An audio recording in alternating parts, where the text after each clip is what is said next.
bom nós estarmos mais um dia juntos na presença de Deus, em nome dEle, na leitura orante da Bíblia, da Escritura Sagrada. Então, é bom demais viver a experiência do programa Bíblia no meu dia a dia junto com você. Estamos estudando o livro dos Números, nós começamos o Antigo Testamento lá em Gênesis, Estudamos o Êxodo, agora fomos para o livro de Números. Então quero convidar você a estar atento à palavra de hoje para que Deus possa direcionar também a sua vida, assim como a minha. Vamos pedir juntos o Espírito Santo para que Ele nos auxilie, nos ilumine no nosso estudo bíblico. Em nome do Pai, do Filho e do Espírito Santo. Amém. Vinde, Espírito Santo, enchei os corações dos vossos fiéis e acendei neles o fogo do vosso amor. Enviai o vosso Espírito e tudo será criado e renovareis a face da terra.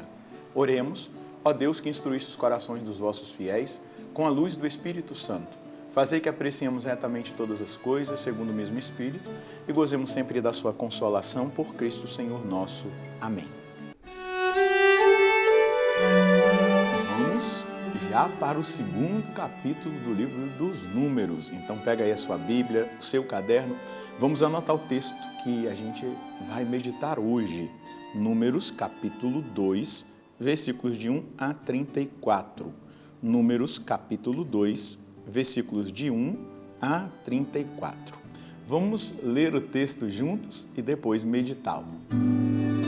O Senhor falou a Moisés e a Arão: os israelitas acamparão junto à sua bandeira, cada qual perto do estandarte de sua casa patriarcal, em círculo, a certa distância da tenda do encontro. A leste, do lado do nascer do sol, estará acampado Judá com sua bandeira e suas tropas. O chefe dos descendentes de Judá é Naasson, filho de Aminadab. Seu exército conta com 74.600 homens alistados. Ao lado de Judá, acampará a tribo de Issacar. O chefe dos descendentes de Issacar é Natanael, filho de Suar. Seu exército conta com 54.400 homens alistados. Depois, a tribo de Zabulon. O chefe dos descendentes de Zabulon é Eliabe, filho de Elon. E o seu exército conta com 57.400 homens alistados. O total dos registrados por exércitos do acampamento de Judá é de 186.400 homens. Serão os primeiros a partir. Ao sul ficará a bandeira do acampamento de Rubem com as tropas. O chefe dos descendentes de Rubem é Elissu, filho de Sedeu. Seu exército conta com 46.500 homens alistados. Ao lado acampará a tribo de Simeão. O chefe dos descendentes de Simeão é Salamiel, filho de Surizadai. Seu exército conta com 59.300 homens alistados.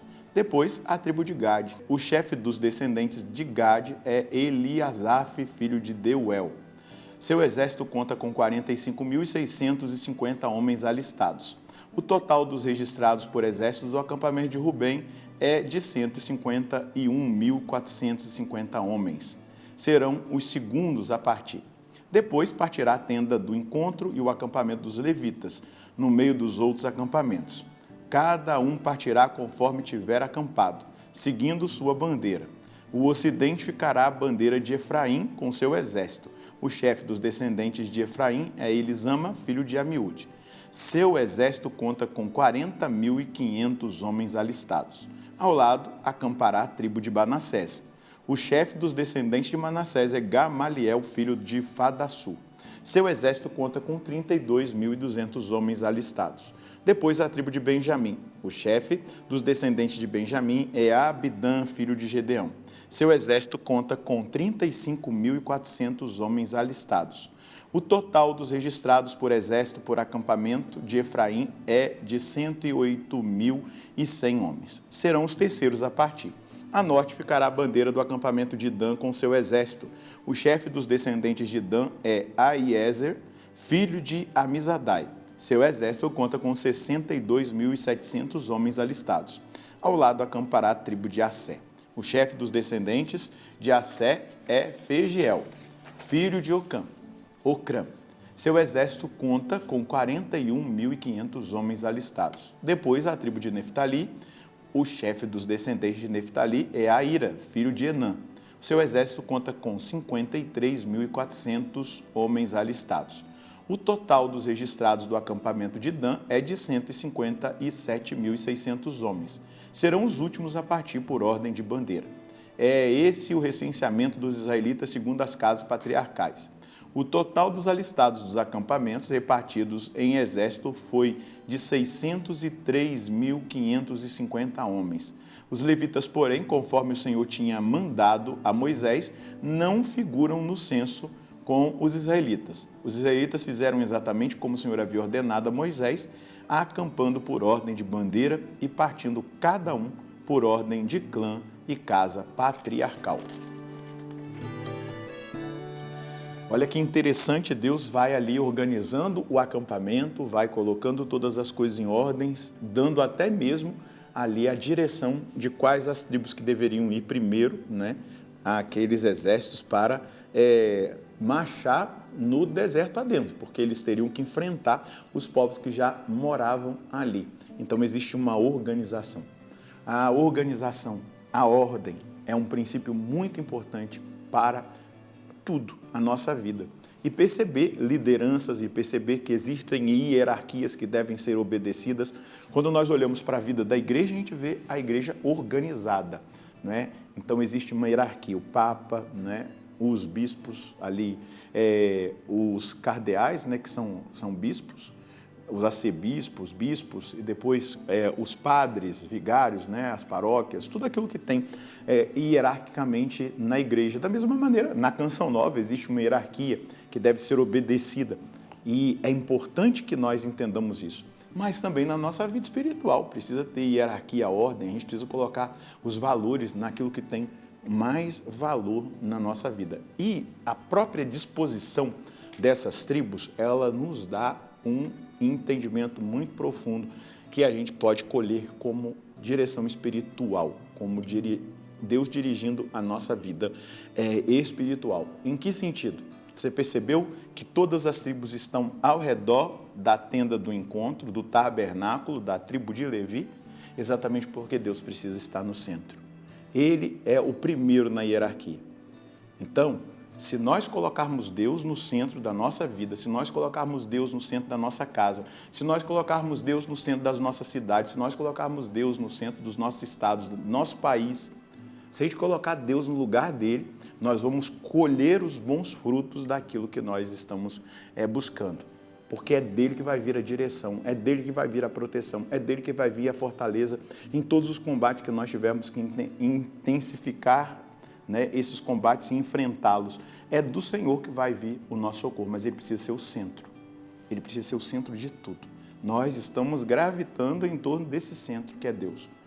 E isso torna importante a nossa vida espiritual como hierarquia de valores. Isso torna importante o nosso contato cotidiano com Deus.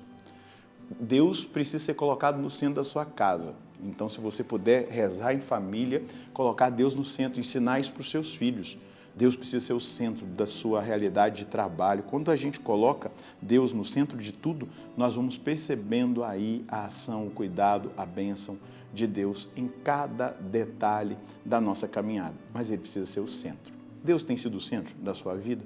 É Ele que tem sido o centro da sua caminhada? Você recorre a Ele todos os dias?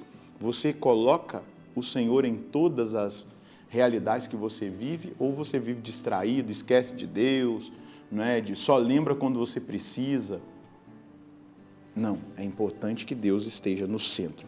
É importante que Deus seja o centro. É importante que Deus esteja no comando de todas as coisas da nossa vida, porque é dele que vai partir toda a direção, toda a graça, toda a força que nós precisamos na nossa caminhada. E aqui, aquilo que ele indica é exatamente isso que a gente vê na nossa igreja. Jesus é o centro da igreja. Ele é a cabeça do corpo místico de Cristo. A igreja, ela é o centro de convergência do universo.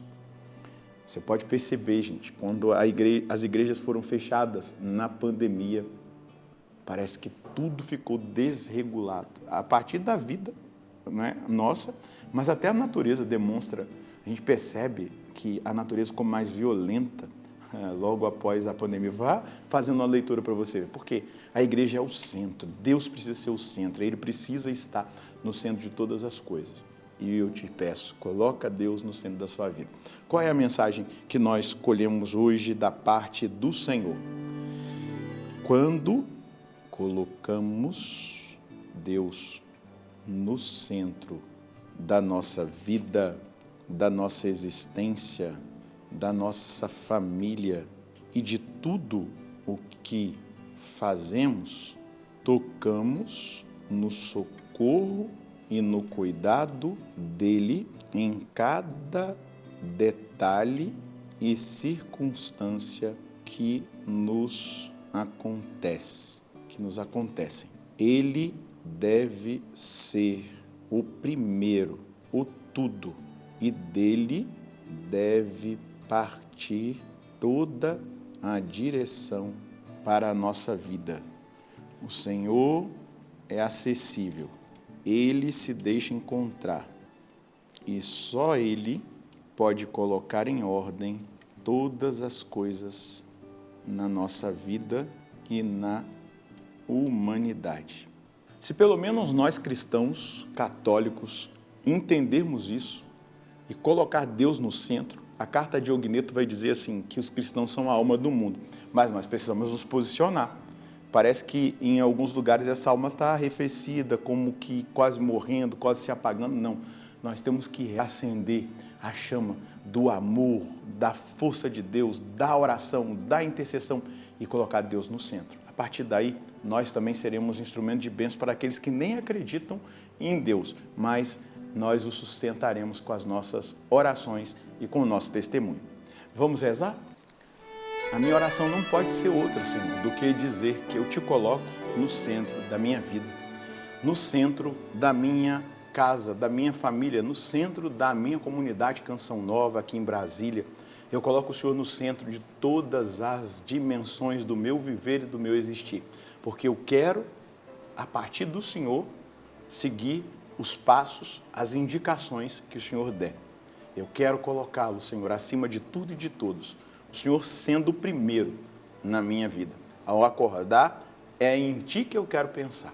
É no Senhor que eu quero elevar o meu pensamento e entregar todo o meu dia. E durante todo o dia, é a Ti que eu vou recorrer, porque o Senhor é esse Deus que é acessível, que se deixa encontrar, que se deixa tocar, mas que também toca, que também orienta, que também leva ao discernimento e à experiência profunda da sua assistência em cada momento e em cada detalhe da nossa vida, da minha vida e da vida dos meus irmãos.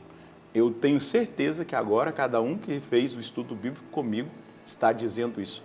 Seja o centro, seja o centro, seja o centro de tudo na minha vida. Amém.